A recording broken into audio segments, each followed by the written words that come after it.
Hello, everybody. This is Howie Hawkins, Green candidate for president, with Angela Walker, the Green Party president candidate for vice president. And we're here to answer questions. We have a special guest today. And I got two comments. One is that the Democrats are challenging our petitions in Montana, Pennsylvania, Wisconsin, and voter suppression. I'm sorry, party suppression is part of voter suppression.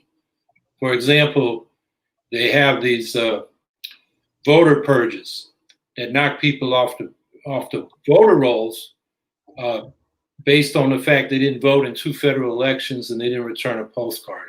These people are registered to vote. And the irony is the Democrats whine about the Republicans doing that, but they're using people like that to challenge signatures in Pennsylvania. So the Democrats are using the Republicans' voter suppression to challenge registered voters or people that were registered voters till they were purged who signed the Green Party petition. So this is a big issue, and our legal fees are going up. So yesterday was the last day to get federal matching funds, but we need donations for our general election fund, so you can get in early on that. So that's one thing that's preoccupied us while we're still petitioning in a number of states. And the other thing, a big emphasis on our campaign is supporting local candidates down ballot. And we have a candidate from San Jose, California, Jake Tonkel, coming on in a few minutes. I am right now in Mobile, Alabama, helping Chiquizia Clemens, who's running for city council there in Pritchard, Alabama. And that election was today, and she had a good crew of about a dozen people out, and she got the best graphics by far. They happen to be her high school colors as well as Green Party colors, but I'm hopeful she's going to at least make the runoff. Here again, if nobody gets over 50%, there'll be a runoff October 9th. So that's why I'm sporting her t-shirt and just emphasizing that one of the big things we want to do is be electing thousands of Greens to local offices we go into the 2020s. That's going to give us an institutional foothold and a presence in American politics we can build upon for state offices and for Congress. So that's what I got to say to open up. What's up with you, Angela? I am thinking about my home state. I am thinking about the state assault on Jacob Blake. And I am thinking about his family and, folks who are in the streets. The last intel that I got is that he is partially paralyzed from the waist down. And for anyone that is thinking, well, the officers didn't kill him, so that doesn't exonerate anything. Those officers involved in this need to be arrested immediately. There is footage that is, I can't watch it. My trauma level is, I'm done. But it is my understanding that it's very clear what happened to him, what was done to him, and he was acting as a good Samaritan. So I want justice for him. This campaign stands with Mr. Blake's family, and I am thinking of, my folks in the street, handling business. I want you to take care of each other, take care of yourselves, move safe as much as you possibly can. And just to also talk about voter suppression and party, the fact that party suppression is voter suppression, my home state, and their effort to push the Green Party off of the ballot, which at a later date, I'm going to have a whole lot to say about. But right now we are in court fighting this attempt. A lot of you who are watching did like this heroic getting out in the streets during, a plague, and, folks leaning on friends and family, and, you did the most to get these signatures.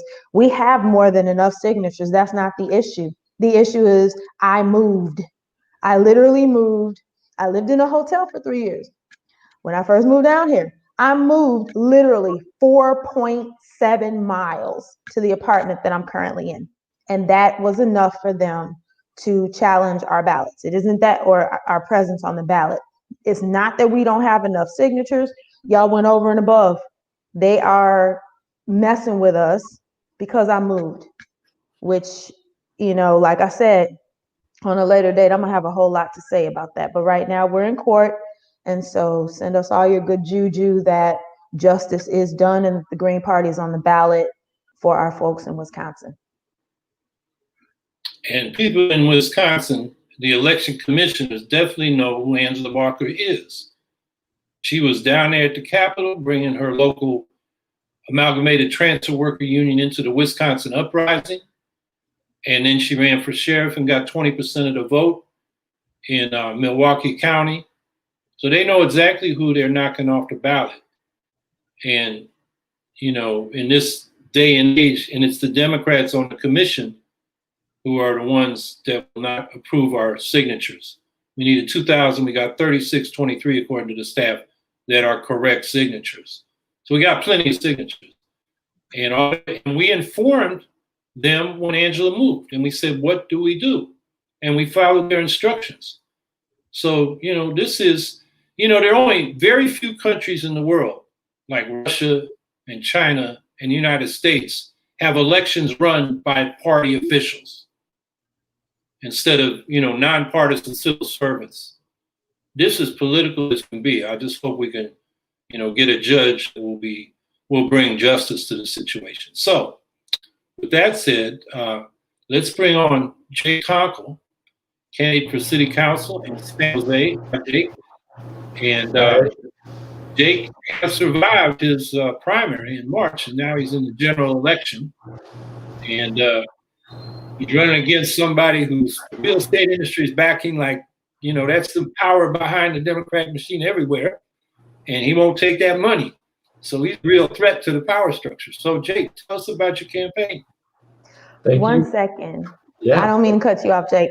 Just before we get into it, I want people to understand that Howie is in Alabama.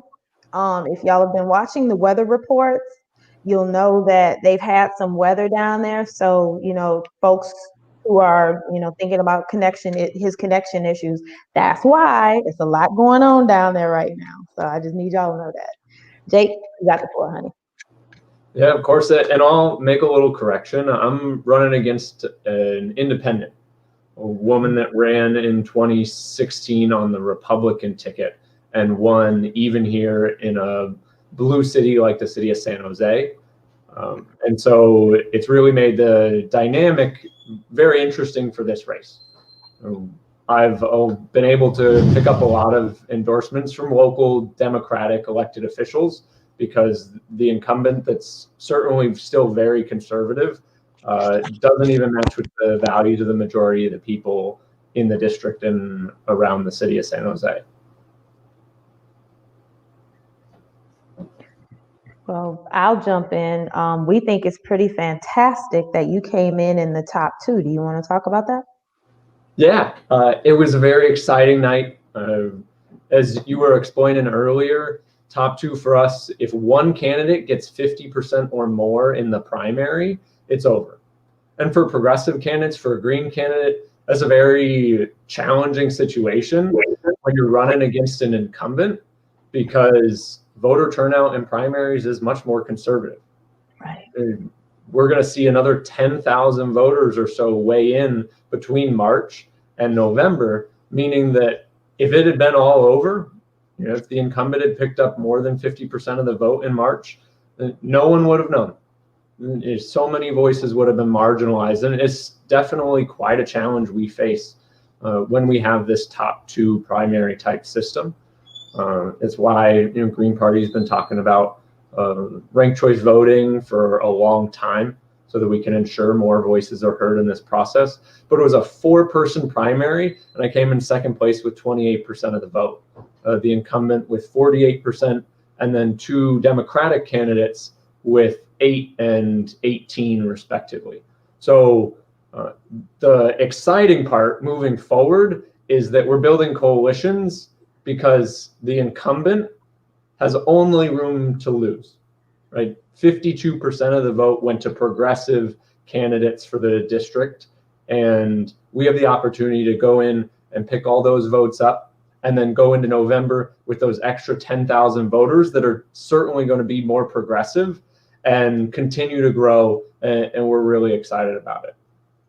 That's extremely exciting. I know, Howie's got connection stuff happening. He's here. But we'd like to know a little bit about your platform, please. For simplicity, it's running on environmental social justice issues. The city of San Jose is one of the most unequal cities in the entire country. And my district specifically mirrors that extremely closely. We're on the west side of the city. It's traditionally considered wealthier. It's certainly whiter. And yet within the district, there are pockets of neighborhoods that are doing extremely well, kind of your suburban, single family home, wealthy connected families. And then we have pockets of the district where we are pushing, for 100% affordable housing, old, projects from back when we had redlining in the city of San Jose. You can certainly see the district is very chopped up based off that, historical marginalization of people of color. And we need a voice for that. Right? We're going into a time when tens of thousands of people are expected to be evicted coming in the coming months because of lack of opportunity through COVID. We had one of the largest increases in our unhoused population, 43% last year, up to about 7,500 people. And a majority of that, a large piece of it's District 6 related. And so what happens to the city happens to the district. And when we talk about equity among city services and among the voices that are represented at City Hall from District 6, the district I'm running in, we talk about that on a city level as well. How do we take that equity, take that racial and social justice values that we hold here in the city of San Jose and bake it into every policy we're looking at moving forward, whether it's our housing policy, our long-term environmental policy, our small business policy. We don't even track what contracts come out of the city based off of race and gender, which means majority of the time, our city contracts, our tax dollars are going to disproportionately end up in the hands of our wealthy white male business folks that certainly know how to play electoral politics pretty well. It sounds a lot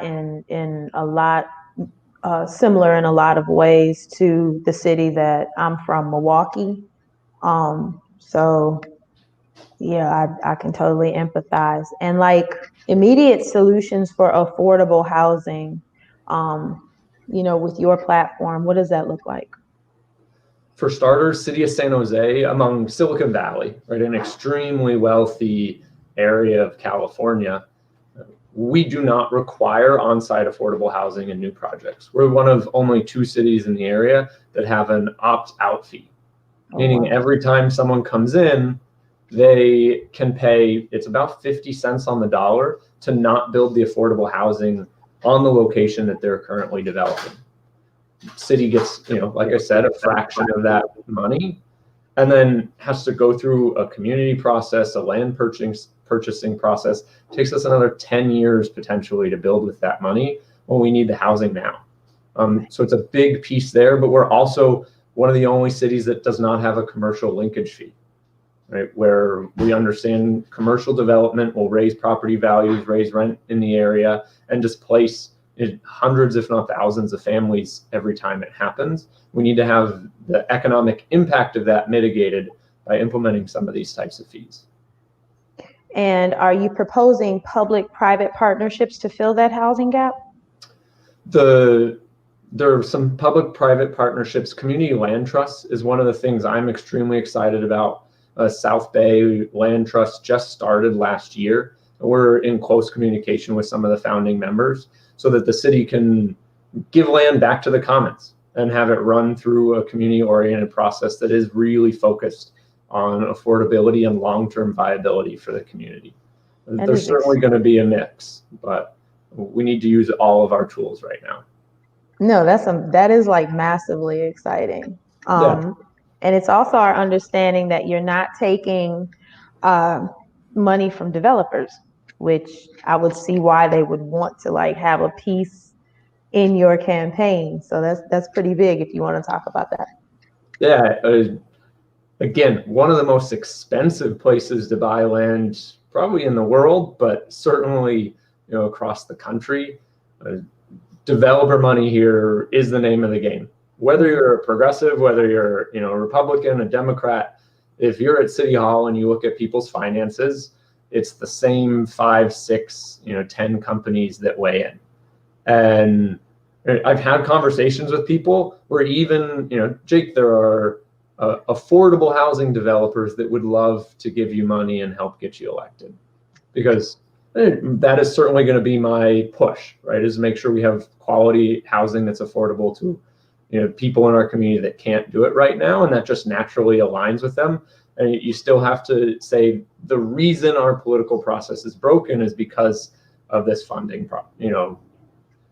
We had 397 donations under $100. My opponent, who has raised $20,000 more than I have, had 19. Wow. 55% of the checks received were the max donation you can give, many of them from these same companies, executives, vice presidents, partners.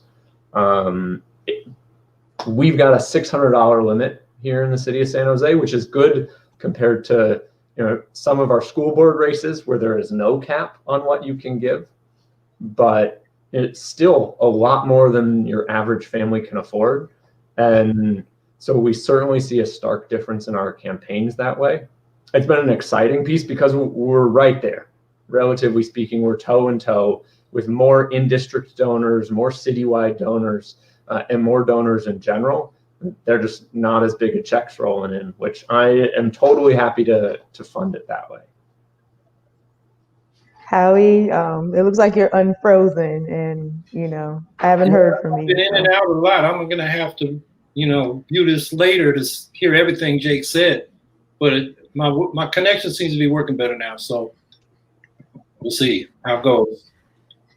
I got through a whole hour on Book TV on C-SPAN earlier this afternoon, but then I've been having trouble since.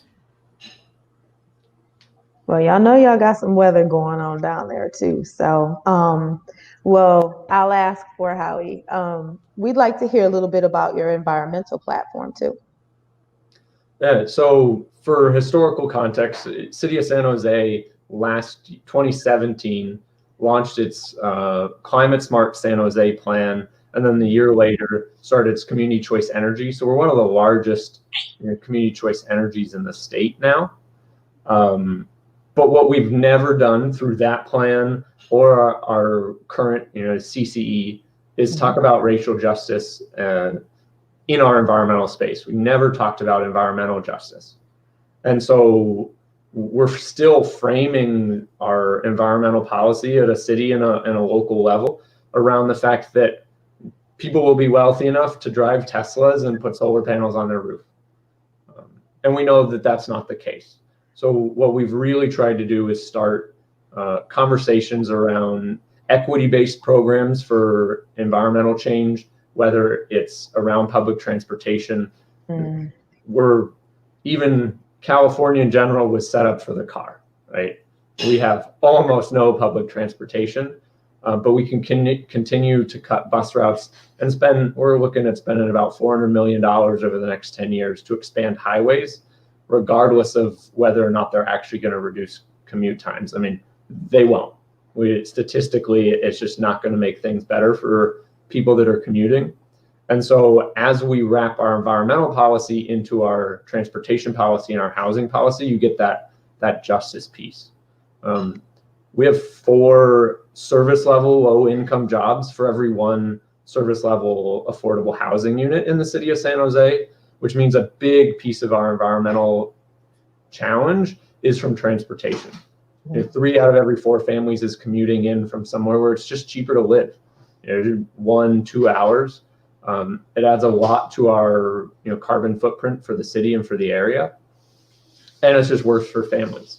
And so the way that we restructure that climate smart plan has to be a lot smarter. We're looking at low income solar loans, particularly targeting renters and people of color. making sure that we have retrofit loans available for our small businesses. Again, like I said, baking equity into all of this. A large percentage of our small businesses are Latino owned here in the city of San Jose, making sure that that has its focus when we're giving out opportunities for businesses to upgrade and to become energy independent, to make the changes that they need. There's a lot of work we still got to do. Yeah, that's pretty good stuff. Pretty good. And are you in San Jose? I don't know as much about, local politics in California as I probably should. Policing and what we're facing in Wisconsin, which, between Milwaukee, Kenosha, and Madison, we have a long history of police violence in our communities. What is the landscape with that, in San Jose?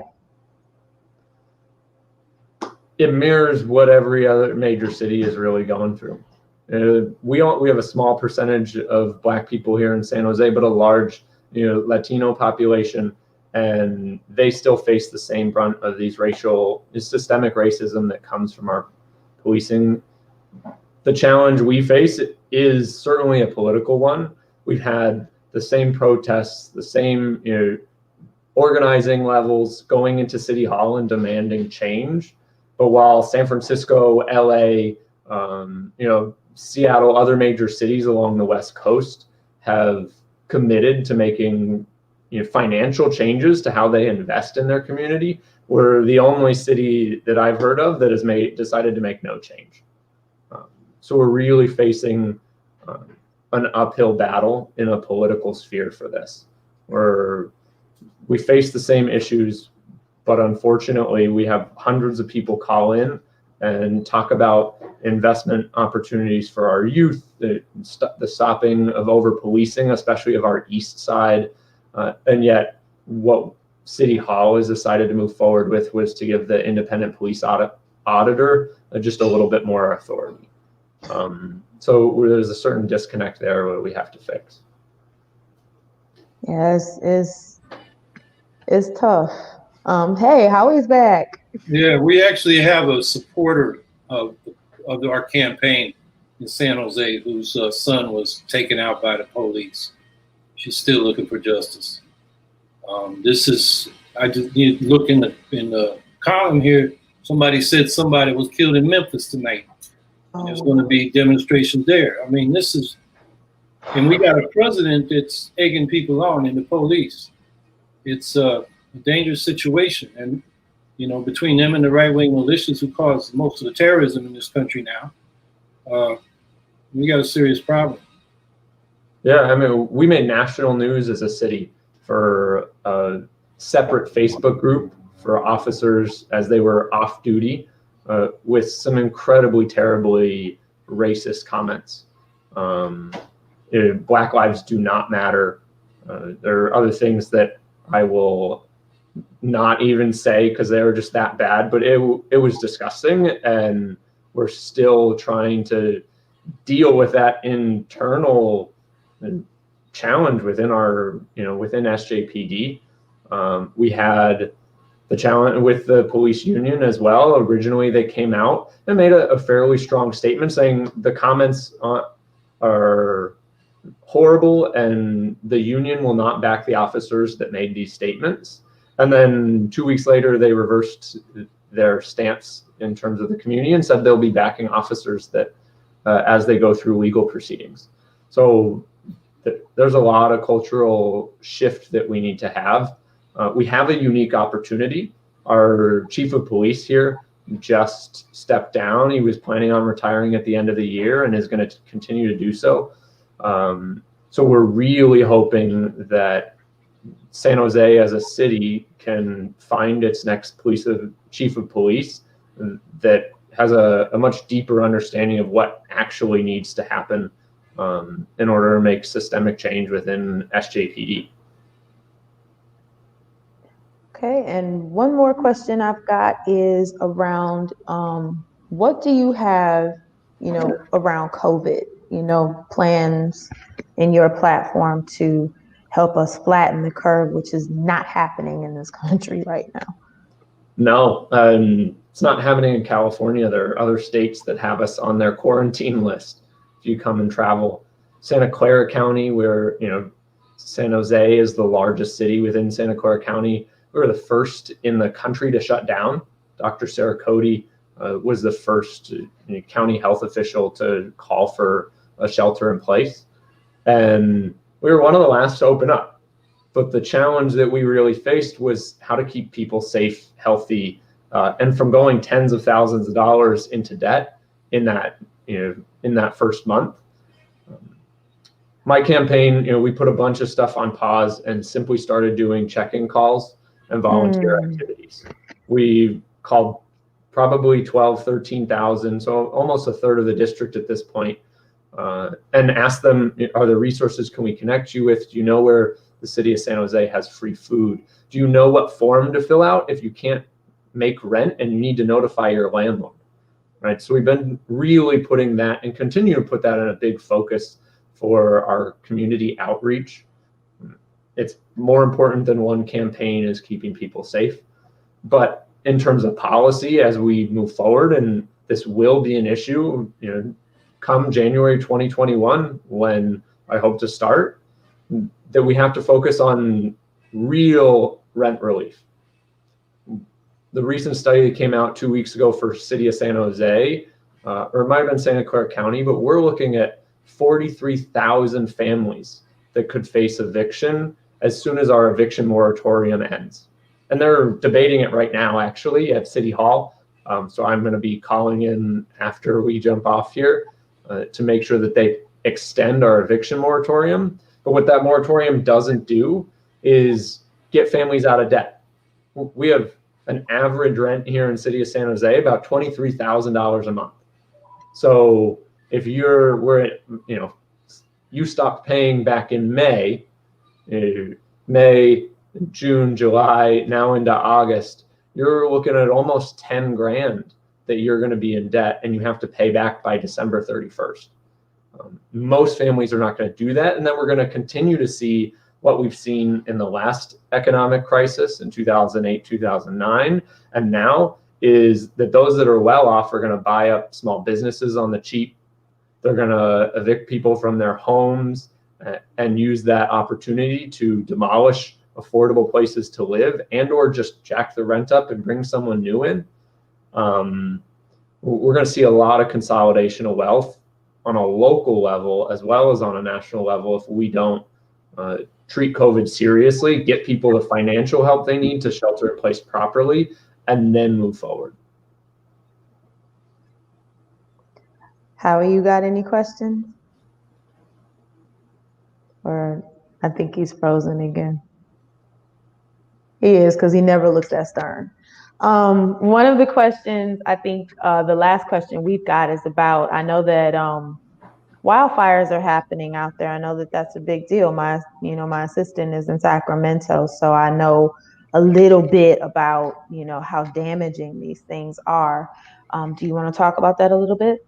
Yeah, absolutely. I mean, to just add challenge after challenge, there are 600 plus wildfires across the state of California. City of San Jose is trapped between 4 or 5.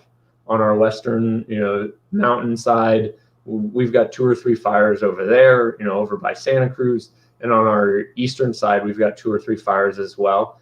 And so the city is starting to send our, San Jose firefighters out to these spaces. And the pollution is certainly coming in and affecting residents. We've been in a shelter in place just from the fire, regardless of COVID-19, for the last week now, with thousands of families losing homes and having to evacuate. The challenge we're still facing is one of providing opportunity for our community during an emergency. I just was reading an article, the hotels in San Jose have decided to drop rates to $99 a night. We're in an emergency. It's a statewide emergency, especially a local emergency, and we can't find people the opportunity to have a free place to shelter while their home is potentially being burnt to the ground. There's a huge challenge we face around providing an equitable response to these emergencies that, through our inability to tackle climate change, are only getting worse. I mean, in 2017, we had thousands of families lose their homes and all their belongings to floods right here in the center of San Jose. And then every year since, we've had massive wildfires that have made our air pollution much worse and have affected the surrounding wildlife and natural habitat, as well as people's homes. And we still continue to not take the climate crisis seriously. And that, there's a question in the chat that I think is directly related, and I can speak just a tiny bit because I've, read about this, but where are your feelings about, and this is our friend Andy Messick that's asking your thoughts on the use of incarcerated people as firefighters? I think it's a tough one. We're in a spot where we don't often give our incarcerated folks another choice. That is one of the only ways they can make money for their release, is to be a firefighter. So first and foremost, we have to offer them other opportunities to make money and to train themselves for jobs outside of it. But I was listening to the radio today, and state of California won't let prisoners get their EMT license, or formerly incarcerated folks get their EMT license, so they cannot become firefighters once they're released. We have to, if you're going to go and fight fires, the years that you're incarcerated and then come out and not be able to do that same job, just signals our system is broken. And then at the end of the day, it's still slavery. I mean, we're paying pennies to these brave people going out and doing this very dangerous work. So we've got those three things, in my opinion, really have to change to give freedom to the people to choose whether that's appropriate for them to move forward. We can't be exploiting them for the position they're in. I appreciate that. And I just want you to know, because we're not going to keep you all night. I know you got another call that you got to take. I just want you to know that it's over here in the chat where folks are saying what a great candidate, what an awesome candidate you are. So, and Howie and I, echo that sentiment. You're pretty awesome. So well, thank you very much. I'm excited for what the two of you are going to do. We've got a lot of amazing green candidates running. November is going to be a very exciting time. So excited to be a part of this. Well, if you've got a final pitch you want to make to our folks, you certainly have their attention. Appreciate it. We can always use help. I mean, follow us on social media at Jake4D6, Jake number 4, letter D number 6, because you never know who's going to live in San Jose. As you guys were saying, a strong supporter of Howie, lives here in the city. One of my best friends from Philadelphia, never been to California before, went to high school with a voter in District 6. So there's a lot of impact we can have through that relational organizing. We are obviously up against some heavy fundraising challenges. If you can donate $5, $10, that goes a really long way through grassroots donations. And there's millions of people that are excited about progressive green grassroots campaigns. If just a fraction of them gave $5 every time they could, we would be able to continue to fund candidates like this, which is how we're going to change the system. So I would really encourage you to do those two things from anywhere in the country. Please donate if you can, and follow on social media. And Angela, Howie, thank you very much for having me on. I really appreciate it. No, the honor is completely ours, and it's completely. I'm really excited. I think, does Howie know you already? Because I know that I don't, so I'm really happy to meet you.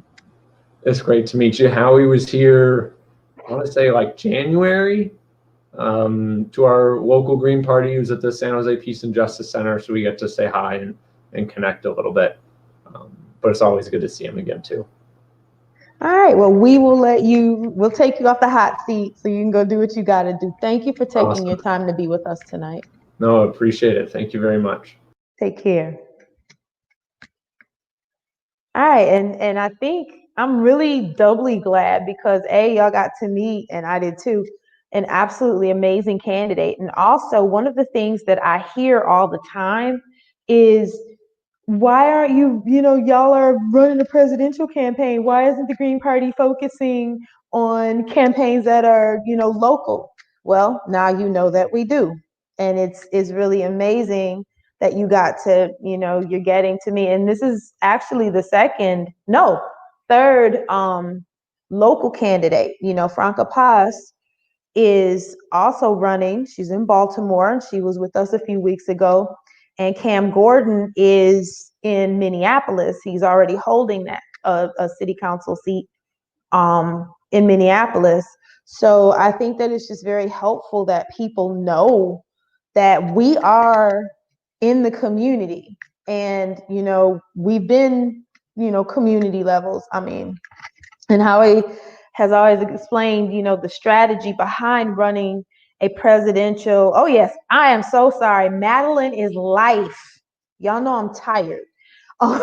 Madeline Hoffman, you already know, is running for Senate in New Jersey. She and I did, we met a couple years ago when she was talking about running and, getting ready to run. And I had sworn off politics for the rest of my life. And here I am. This is it. This is it, y'all. This is my swan song, just so y'all know.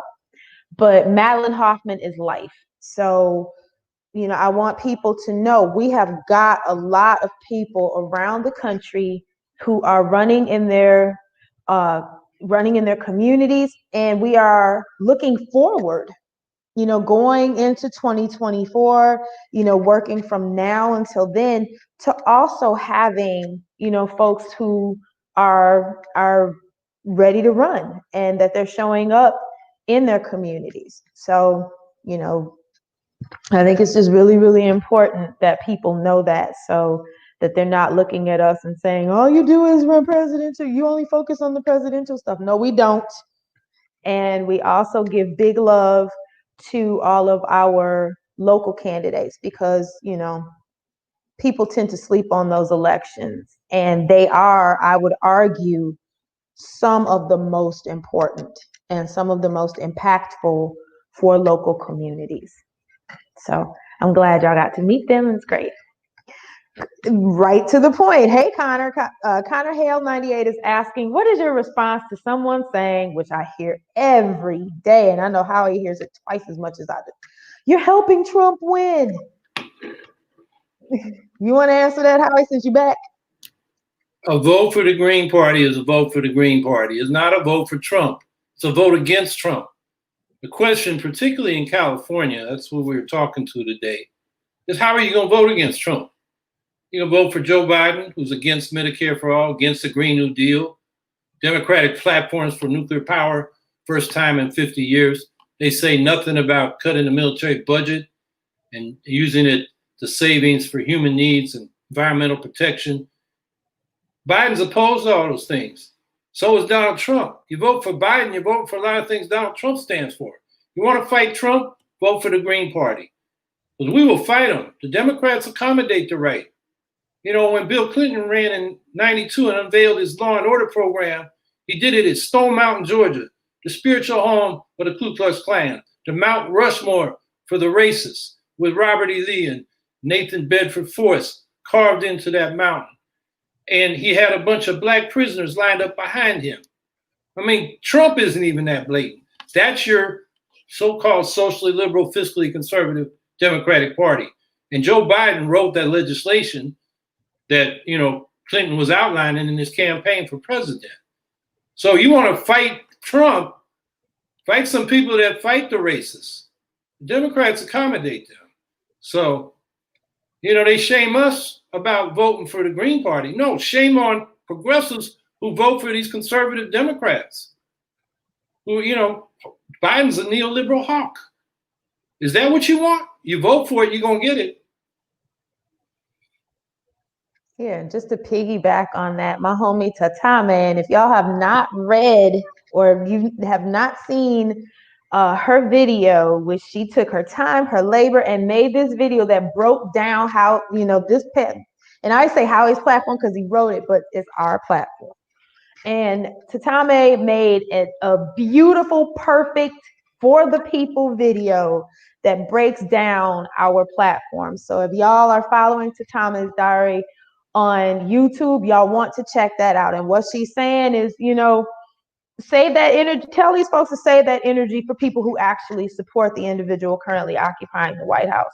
And one thing that I always say, and I just had this discussion last night with the 5-star general, is when people come to you with that, my thing is, don't blame us because your party keeps throwing candidates at you that you have to hold your nose to vote for and take Pepto-Bismol after.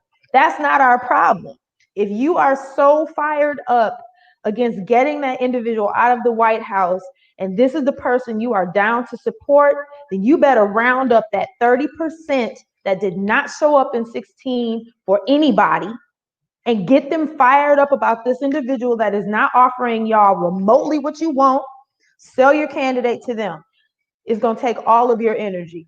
Stop wasting it on us. We know what we're doing.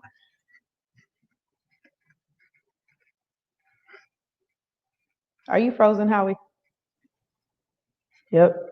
Prism 2. How do you think we can make socialism more acceptable in modern American politics? I think that's an excellent question, particularly at this point in history. Issues. I think, and I just had this discussion, I think that when you say socialism, we have been red baited in this country so much and for so long that people get their hackles up and they get so scared. But when you start talking about institutions that are socialist, you're talking about credit unions, you're talking about your co-ops, you're talking about, folks who are enjoying public parks that are free and open to all. If you're enjoying your public library that's free and open to all, those things are socialist concepts. Making sure that, municipal utilities are owned by people, that's socialist. And so what we do is understand where people are coming from, what their trepidation around hearing the word socialist is, and just give them issues. And usually when you talk about socialist institutions or issues, they don't get so scared. It's not so frightening. Howie, you want to tag on? Hi, I get the president to tag on to me. Okay, well, he's frozen again. Like I said, y'all know both Laura and Marco came through the Gulf area of the country. So, we sent love to our folks in Louisiana. We sent our love to our folks, affected in that whole region. And like I said, Howie's in Alabama. So, they're dealing with some stuff. Daniel Kosu. Hi, Angela and Howie. What are your thoughts on the People's Convention? I am interested. One of the things that we are talking about is left unity, left solidarity. And so I think that it will be very interesting to see, who's there, what folks are talking about, what their interests are, things like that. And also, I'm really excited personally, just kind of get off of that a little tiny bit, but similar. The Movement for Black Lives is also having their convention, their second one this year. I was there in 2015. It was an absolutely transformative experience for me. And so their convention is on the 28th. It's a full day. And so I think that anything that is getting people talking about what it is to be progressive, what forward-looking things people are putting out, kind of holding each other up because this timeline's really dark right now. I think all those things are very, very, very very worthwhile. And Nathaniel Dardar, who's saying that they're in Louisiana, I hope that you're okay down there. I hope you're doing all right. And I think Howie might be coming back, and maybe not. He'll be in and out, but we're here. And we'll have him back soon as he's, like I said, they got connection stuff happening. And so, yeah. IAmMichelae. Hey, how do you plan to address reparations for descendants of enslaved Africans in the U.S.? First off, thank you for saying it that way. I have seen the descriptor, American descendants of slaves, or something. These were not. I'm glad that you made that clarity that these are not slaves. These were enslaved people. This is a condition that was forced on them. And one of the pieces of our platform is HR 40, immediate passage of HR 40, which is the commission to study the effects of enslavement on living Black people, but also go a step further. Central in our platform, the central issue to reparations is Black self-determination.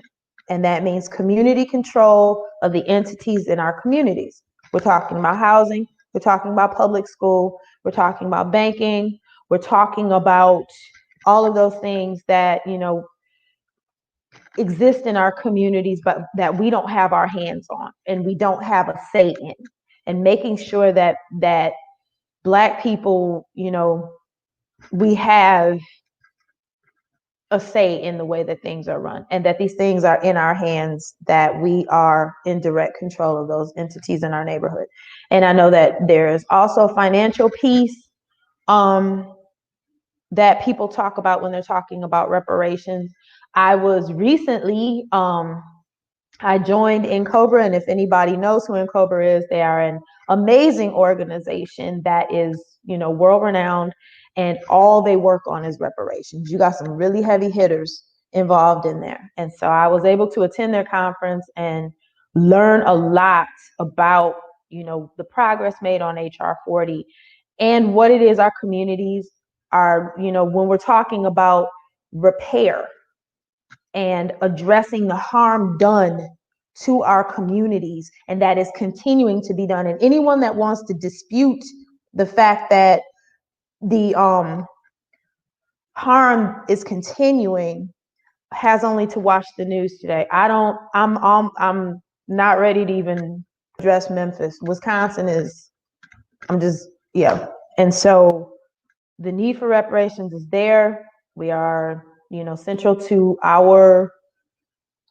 piece on reparations in our platform, and also in our party platform as the Green Party, is Black self-determination. And, also changing the system so that even when you're benefiting people with money or whatever, they're not giving this back into the same system that is oppressing them. So, it's a systemic change, but there's also a piece of legislation that needs to be advanced as well. And yes, so I did a lot of, this is a new experience. I'm not used to not having Howie. So yeah. And what was I gonna say to y'all? I'm hoping that with everything that is happening, that, y'all are finding joy, and that everything this is a rough timeline, and I can't say that enough, and it really doesn't speak to it enough. There is so much happening right now. And I know I wanted to address, I think Falcon General asked earlier about whether I'm going to run in South Carolina for elected office. That is a resounding no. I'm done.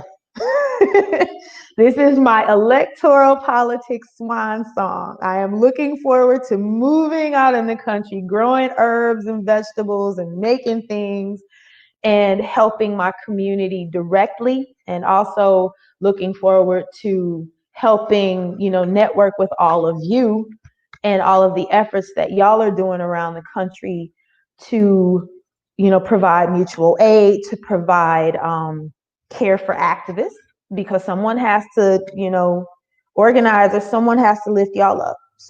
We have to hold each other up. And so, building a culture of care into our work, is one of the things that I've always believed in. And I look forward to going back to being a nobody and being able to help with that. So no, I will not be running for office in South Carolina.